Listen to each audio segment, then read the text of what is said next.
Okay, so here's something wild. Have you ever been sitting on the bus, staring out the window, and suddenly you realize you're mentally picking a soundtrack for this exact moment?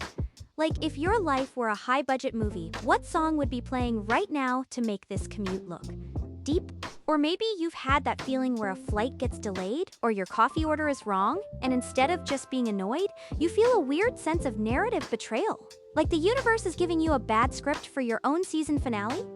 If you know that feeling, welcome to the main character trap. It's 2026, and we aren't just living our lives anymore, we're curating them for a ghost audience that doesn't actually exist. We've turned our own eyes into POV filters. We stop a genuine laugh just to check if our facial angle fits the aesthetic of the day. We scan historic sites for the most Instagrammable corner, instead of actually feeling the weight of the history. It's exhausting, right?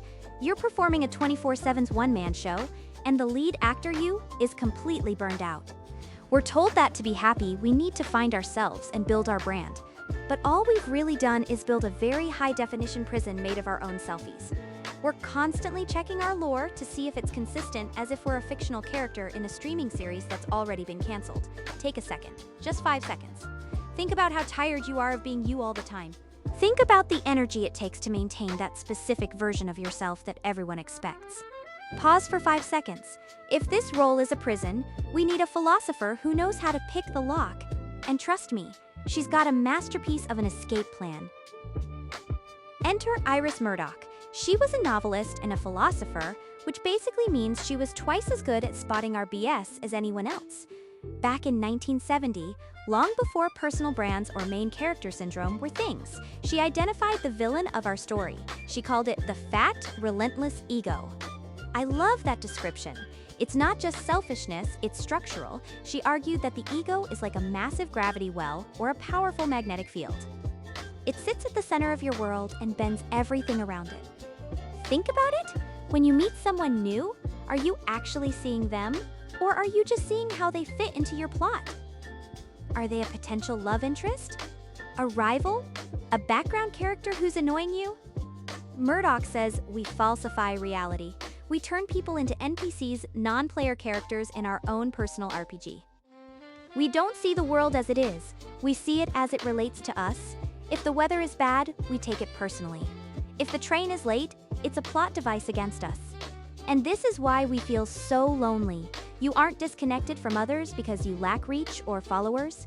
You're disconnected because your ego is so loud you can't hear the world talking. Murdoch's solution is a concept she calls unselfing. It sounds scary, right? Like you're being deleted from your own life.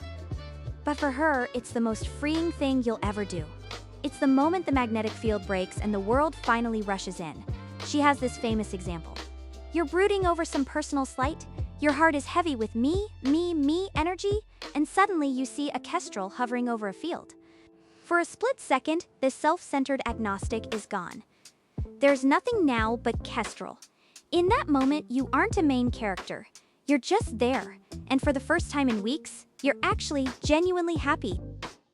But Murdoch had a friend who took this even further. Simone Weil. And honestly, Weil is the philosopher who makes you want to delete all your apps and go live in a field, but in a way that feels like an absolute relief. She had this radical idea: attention is the rarest and purest form of generosity. Think about that. In 2026, our attention is the most valuable commodity on Earth, and we spend 99% of it on ourselves or on algorithms designed to mirror our own faces back at us. Well, challenges us to do what I call the NPC revolution. Realize that the person standing next to you in the grocery store, the one you've been ignoring because they're in your way, has a life as complex, as painful, and as vivid as your own. They have childhood traumas, secret dreams, and a grocery list that means something to them. They are the star of their own movie, and you're just a background extra in their shot. When you actually look at them, not as a supporting character, but as the protagonist of their own $8 billion epic, something shifts. Your own volume turns down. This is what scientists now call the small self effect. Research on awe shows that when we look at something massive, the stars, a mountain range, or even just the staggering complexity of another human being, our self-focus drops. And as our self-focus drops, our life satisfaction actually goes up. It's a paradox. We've been told that to feel big, we need to be the star. Philosophy says that to feel peace, you need to realize how wonderfully small you are. Let's just sit with that for a moment. Not in a meditation way, but just look around. Listen to the room tone. The world exists without your permission, and that is the best news ever. 15 seconds of ambient room tone nature sound. See, the world is still there. And it's much more interesting than your lore. Okay, I know what you're thinking. This sounds great on paper, but I still have to go back to my phone. I still have a job that requires a personal brand. So, how do we actually practice unselfing in a world designed to keep us selfing? Here are 3 unselfing hacks that I've been trying, and honestly, they're game changers. First, the 5-minute kestrel. You don't need a literal bird, just find one non-digital, non-human object. A leaf, a stone, even a crack in the sidewalk. Stare at it until you notice 3 details you missed. It could be the way the light hits the moss or the specific pattern of the dust.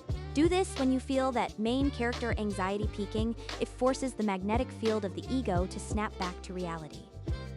Second, narrative fasting. Go somewhere beautiful, a sunset, a concert, a nice meal, and intentionally take 0 photos. Don't tell anyone about it. Don't even save it for a later conversation. Reclaim the experience for the world, not your personal brand. It's like a secret you keep with the universe. And third, no response listening. In your next conversation, listen to the other person without once thinking about what you're going to say next. Don't prepare your rebuttal. Don't think about how their story relates to your life. Don't wait for your turn to speak. Just be the audience. You'll realize that the pressure to be interesting or relevant is just a heavy backpack you can just take off and leave on the floor. Here's the final reversal, the big takeaway that changed everything for me. You've spent your whole life trying to be the star of the show, but stars are under a lot of pressure. They have to stay in character. They have to hit their marks. They have to worry about the ratings and the critics. But the audience is free. When you stop trying to be the main character, you finally get to be the audience for an 8 billion year masterpiece that's happening all around you right now. Happiness isn't something you find by digging deeper into your own authentic self. Happiness is what's left over when you finally stop thinking about yourself. It's the peace of the void. It's realizing that you don't need a personal aesthetic or vibe to deserve to be here. You are not a project to be optimized. You are a witness to the universe. So here's the question I want to leave you with. It's a little scary, but stay with me. Who would you be if you stopped trying to be someone? If you deleted the script, fired the ghost audience, and just existed, the world is waiting for you to notice it. And trust me, it's much more beautiful than the trailer. Pause. Stop being the theater. Thanks for exploring the void with me. See you in the next one. Fade out with wind and distant bird.